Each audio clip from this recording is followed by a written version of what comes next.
చిలకమ్మ ఎర్ర ముక్కులే పిల్లవాకు పూవై పూసిన ఎర్ర రోజా పూత గులాబీ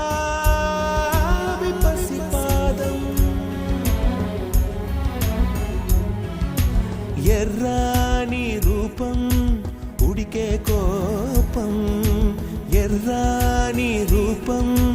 ఉడికే కోపం సంధ్యావర్ణ మంత్రాలు వింటే ఎర్రని పంట పాదమంటే కాంచనాల జిలుగు పచ్చ కొండ బంతి గోరంత పచ్చ